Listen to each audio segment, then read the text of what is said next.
Hello, I'm John Anderson, the assistant baseball coach here at wonderful Angelo State University. I came here 4 years ago. This will be the start of my fourth year. Originally from Minnesota, which is definitely a different part of the globe. Played my last minor league season here in San Angelo for the independent team and met my wife and just love the area. Love everything about it here. Great people, great atmosphere, and enjoy my job here at Angelo State. This is where I like to spend most of my time coaching, out on the infield. When I come to the field, one thing I really like to bring is some energy for the kids and some excitement. Every day I try to come out and work hard and earn the money that Angelo State is paying me, and make sure that the kids are getting better and getting what they deserve as student athletes. Also, going forward, making sure that they see academics as important as athletics. And sometimes that's just difficult because you want to put the best team on the field. For us, it's probably more prevalent. I got my start in coaching 17 years ago when I was a grad assistant for the University of Sioux Falls. And from there I played professionally for 10 years and realized you don't make a lot of money unless you're the first round draft pick. So I can kind of relay that to the kids that are here, that their education is just very imperative to finish their degree, get through their studies and enjoy baseball and work through the skills of baseball in life. Work hard, improve every day, and then make sure you're on time and listening and really approach life the same way as you approach the game. Growing up in Minnesota, didn't have a whole lot of baseball there, so it was kind of odd to be a baseball player up there. Most kids play hockey or maybe even basketball because you only get about 5 months outside in Duluth, Minnesota. It's kind of right up by the border. I had a love for all games with a ball early, but baseball is one that's just, I don't know, it was just a little better at baseball and it was a little more fun to do. I was always undersized growing up, so kind of had to learn how to compete with kids that were bigger and stronger really all the way up until college. Kind of changed. You turn yourself into a scrapper, so I like to watch those guys like Altuve for the Astros now, that really had to kind of earn it even though they're undersized overachievers. It's kind of the way I played the whole time, so it was really instilled by my family. That's kind of the way everybody is you go hard no matter what till the end. All the cliche stuff we actually did, so my father definitely didn't let anybody half step to first base, and that included his sons. So my brother and I, we knew from day one, you run everything out hard, you're a good teammate, all that, like I said, all the cliche stuff, and it pays off in the end is because you enjoy the game more.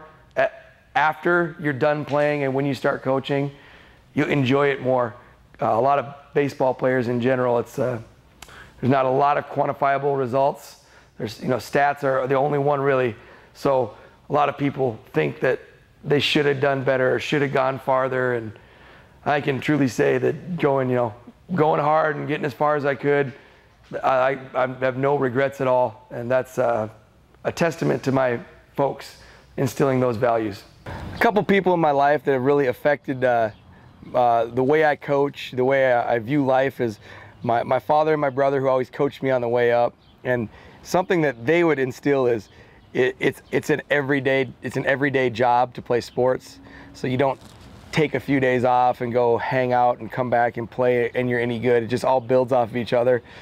That's a lesson that, it just really changed my life growing up, 13 to probably 18. Because from then on, going through college, going through playing for a living, it was that same feel of, okay, I'm not going to take a day off. Everybody else can. Another person in baseball who really was always there for me is Benny Castillo. He really taught me how to teach kids teach them as they were going to coach the game, because not everybody's going to play it at a high level. But if you teach them as a coach, then they learn the game properly and can really enjoy it. Some of the people that don't make it, or you can see that they don't have the skills to make it, they can still do something with the sport. That was something that's a really valuable lesson to me. Yeah, moving down to San Angelo was a great move. It was kind of forced upon by the family, my wife and kids. But since I've got here, it just every day has become more special. It's kind of the same, it's like cyclical, because my brother always helped me when I was younger, and now I'm helping kids, especially having my own 11-year-old out here, stepson. He's love of my life, and every day we're playing baseball, and I get even more love for the game watching him grow and learn lessons through it, how to deal with failure and other people. And then I see him kind of with his little sister, my daughter Kieran. She's 2 years old, and I wake up to her every morning at 7 in the morning. Now she's starting to throw the ball and kick the ball, and he tries to put it in her hand the right way, and it gives me a really special feeling when I watch other people try to pass it on down. Here in the dugout, this is pretty much half of our job. This is our office. Most of the time we're trying to teach and engage our kids and let them understand the situations of the game. I think it's kind of a strange game though, because during a game you might see something that has never happened before, and throughout a course of 50 games it probably happens 20 times where a play will happen, you say, man, I've never seen that before. Or one of the players on your team will come up and say, what did you think about this, coach? And it changes your philosophy during a game, like, you know what, that actually makes sense. Not all the time do you want to tell them, but they certainly come in with a few things that can turn a game and turn the tide. Probably my most memorable moment in athletics in general is I was doing the Pete Rose thing, being a player coach in the minors, and having to release my best friend is definitely the hardest thing I've ever done in sports. And your memorable moments are usually hitting a home run or winning a game, but that's the most memorable moment. That's kind of funny.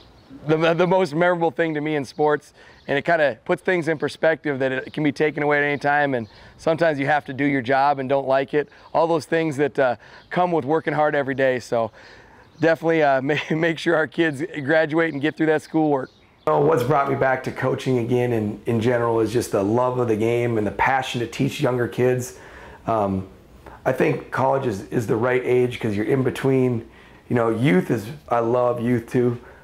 Professional coaching, people already kind of know it and they don't need as much help. At college you get a little bit of both, where some people might think they know a little too much and some people may not know enough, but they'll actually listen and attack a plan and get better. And that really gives me joy every day, watching somebody grow and learn. And be doing it in San Angelo, Texas is wonderful. It's a great place to have your family, and the environment around our team and our stadium is really family friendly for the kids. So I couldn't be in a better spot.